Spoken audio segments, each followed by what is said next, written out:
श्री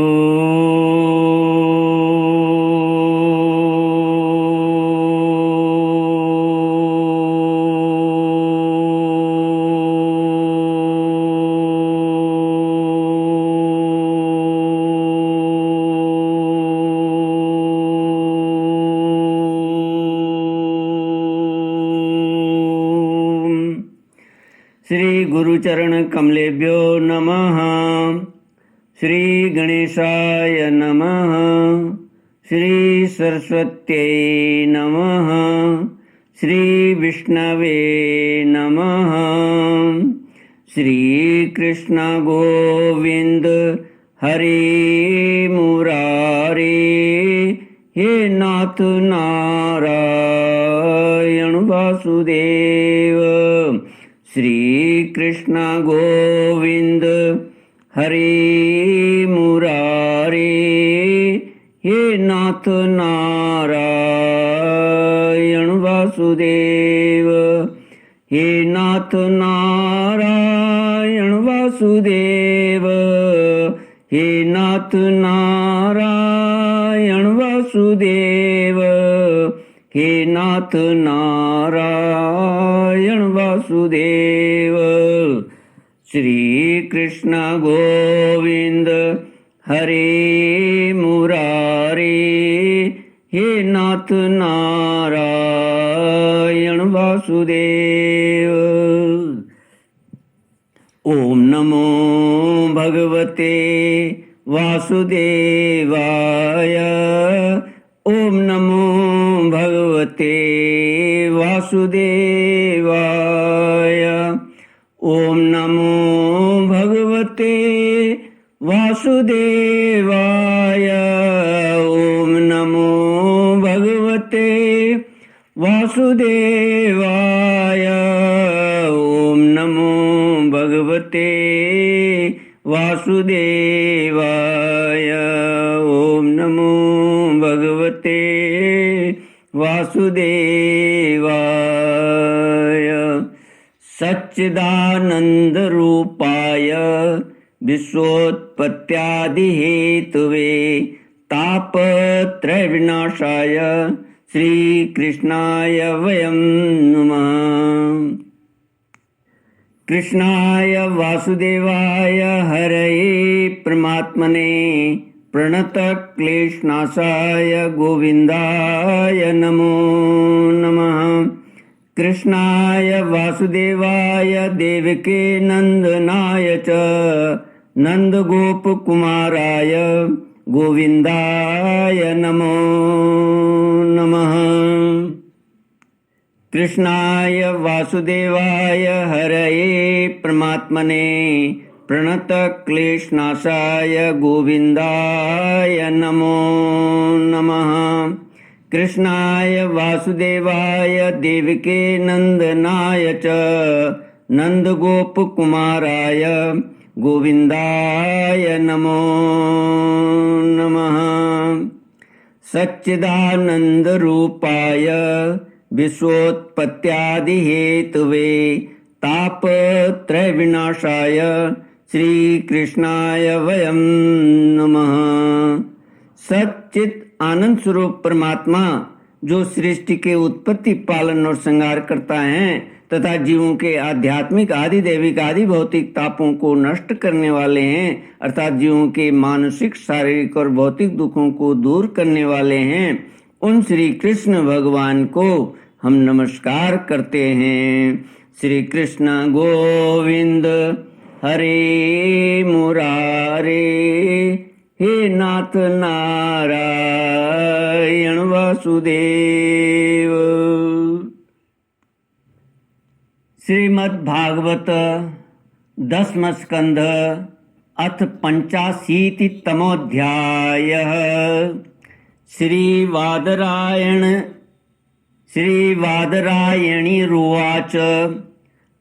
अथैकदात्मजो प्राप्तो कृतपादाभिवन्दनौ वसुदेवोऽभिनन्द्याः प्रीत्या संकर्षणाच्युतौ। मुनीनां स वचः श्रुत्वा पुत्रयोर्धाम सूचकम तद्वीर्यैर्जाता विस्रंभः परिभाष्याभ्यभासत। श्रीमद्भागवत 10वां स्कंद 85वां अध्याय। श्री भगवान के द्वारा वसुदेव जी को ब्रह्म ज्ञान का उपदेश। श्री सुखदेव जी कहते हैं, परीक्षित, इसके बाद एक दिन भगवान श्री कृष्ण और बलराम जी प्रातःकालीन प्रणाम करने के लिए माता पिता के पास गए। प्रणाम कर लेने पर वसुदेव जी बड़े प्रेम से दोनों भाइयों का अभिनंदन करके कहने लगे। वसुदेव जी ने बड़े बड़े ऋषियों के मुंह से भगवान की महिमा सुनी थी तथा उनके ऐश्वर्यपूर्ण चरित्र भी देखे थे। इससे उन्हें इस बात का दृढ़ विश्वास हो गया था कि ये साधारण पुरुष नहीं, स्वयं भगवान है। इसलिए उन्होंने अपने पुत्रों को प्रेम पूर्वक संबोधित करके यूं कहा, सच्चिदानंद स्वरूप श्री कृष्ण, महायोगीश्वर संकर्षण, तुम दोनों सनातन हो। मैं जानता हूं कि तुम दोनों सारे जगत के साक्षात कारण स्वरूप प्रधान और पुरुष के भी नियामक परमेश्वर हो। इस जगत के आधार, निर्माता और निर्माण सामग्री भी तुम ही हो। इस सारे जगत के स्वामी तुम दोनों हो और तुम्हारी ही क्रीड़ा के लिए इसका निर्माण हुआ है। यह जिस समय जिस रूप में जो कुछ रहता है, होता है, वह सब तुम ही हो। इस जगत में प्रकृति पुरुष से भोग्य, प्रकृति रूप से भोग्य और पुरुष रूप से भोक्ता तथा दोनों से परे दोनों के नियामक साक्षात भगवान भी तुम ही हो। इंद्रियातीत, जन्म, अस्तित्व आदि भाव विकारों से रहित परमात्मन, इस चित्र विचित्र जगत का तुम ही ने निर्माण किया है और इसमें स्वयं तुमने ही आत्मा रूप से प्रवेश भी किया है। तुम प्राण क्रिया शक्ति और जीव ज्ञान शक्ति के रूप में इसका पालन पोषण कर रहे हो।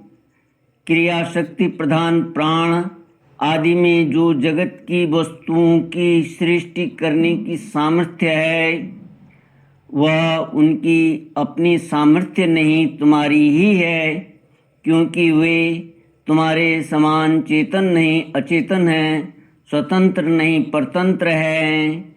अतः उन चेष्टाशील प्राण आदि में केवल चेष्टा मात्र होती है, शक्ति नहीं है। शक्ति तो तुम्हारी ही है।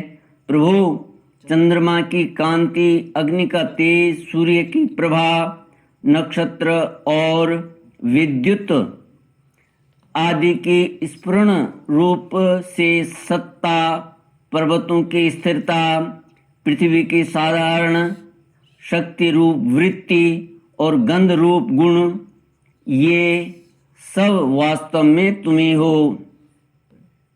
परमेश्वर जल में तृप्त करने, जीवन देने और शुद्ध करने की जो शक्तियां हैं, वे तुम्हारा ही स्वरूप हैं।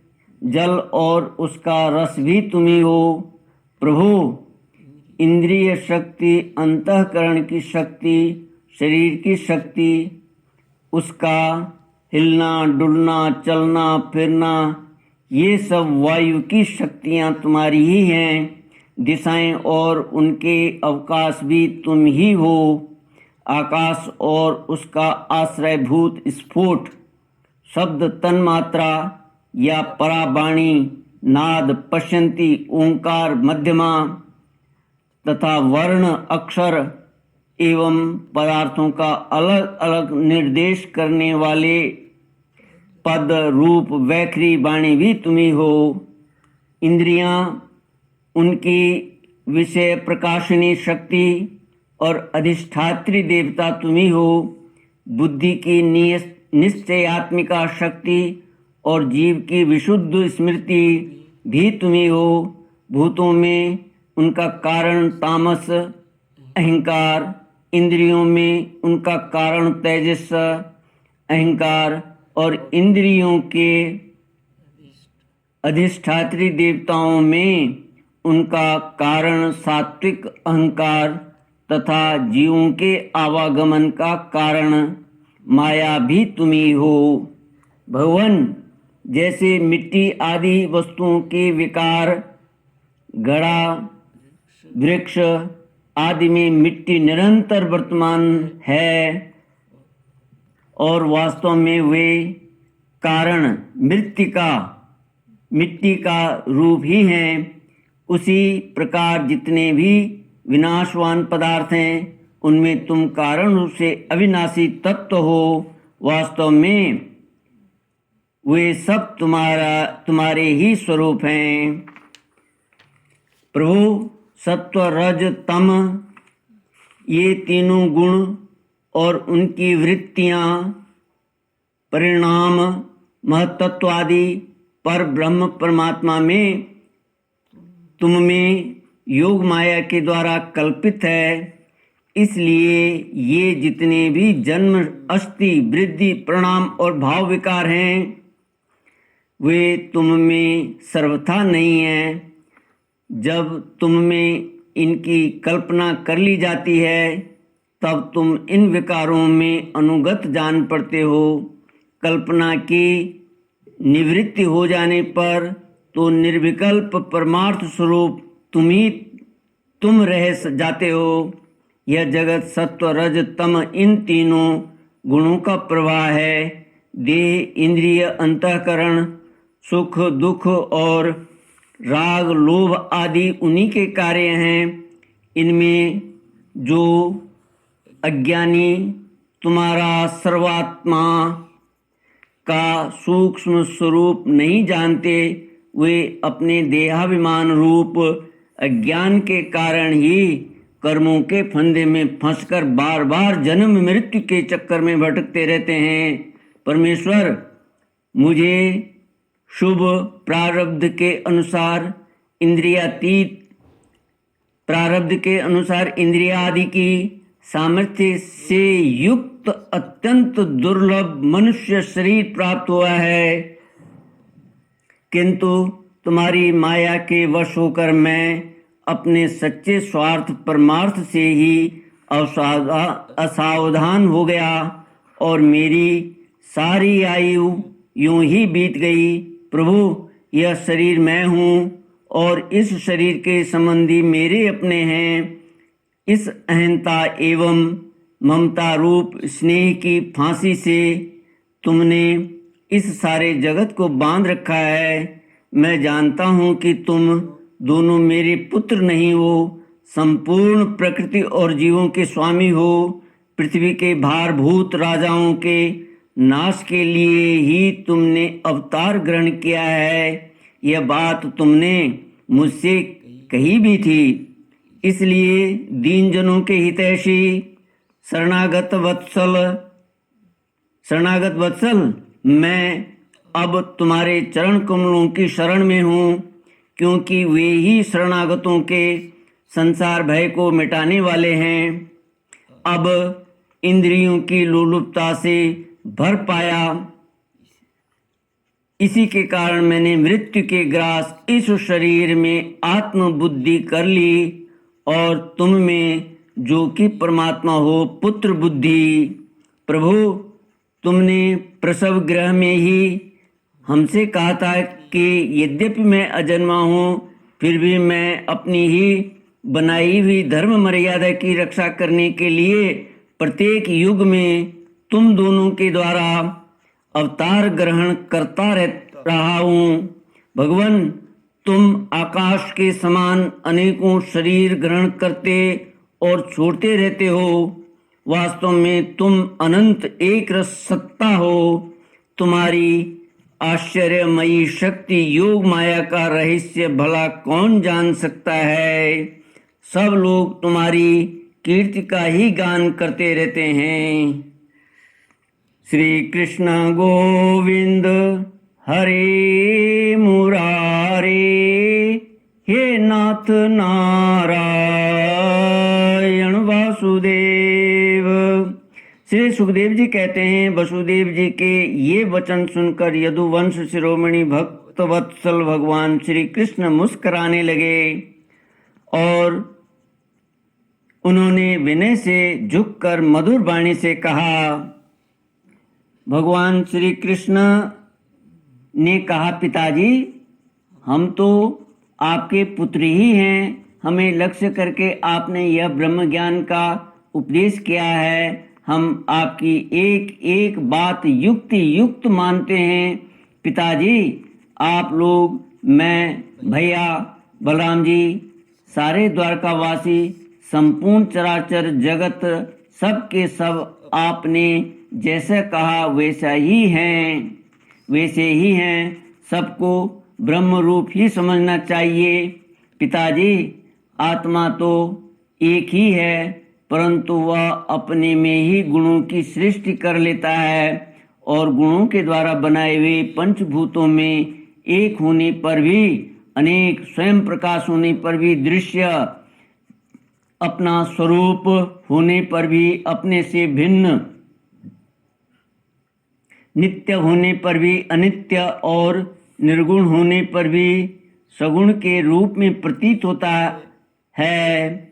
जैसे आकाश, वायु, अग्नि, जल और पृथ्वी, ये पंच महाभूत अपने कार्य घट, कुंडल आदि में प्रकट अप्रकट, बड़े छोटे, अधिक थोड़े, एक और अनेक से प्रतीत होते हैं, परंतु वास्तव में सत्ता रूप से वे एक ही रहते हैं। वैसे ही आत्मा में भी उपाधियों के भेद से ही नानत्व की प्रतीति होती है। इसलिए जो मैं हूँ वही सब हैं। इस दृष्टि से आपका कहना ठीक ही है। श्री सुखदेव जी कहते हैं, परीक्षित, भगवान श्री कृष्ण के इन वचनों को सुनकर वसुदेव जी ने नानात्व बुद्धि छोड़ दी। वे आनंद में मग्न होकर वाणी से मौन और मन से निसंकल्प हो गए। कुरुश्रेष्ठ, उस समय वहाँ सर्वदेवमयी देवकी जी भी बैठी हुई थीं। वे बहुत पहले से ही यह सुनकर अत्यंत विस्मित थीं कि श्री कृष्ण और बलराम जी ने अपने मरे हुए गुरु पुत्र को यमलोक से वापस ला दिया। अब उन्हें अपने उन पुत्रों की याद आ गई जिन्हें कंस ने मार डाला था। उनके स्मरण से देवकी जी का हृदय आतुर हो गया, नेत्रों से आंसू बहने लगे। उन्होंने बड़े ही करुण स्वर से श्री कृष्ण और बलराम जी को संबोधित करके कहा, श्री कृष्ण गोविंद हरे मुरारे, हे नाथ नारायण वासुदेव। ओम पूर्णमद पूर्णमिदं पूर्णात् पूर्णमुदच्यते पूर्णस्य पूर्णमादाय पूर्णमेवावशिष्यते। ओम शांति शांति शांति। हरि ओम। श्री गुरुभ्यो नमः। हरि ओम।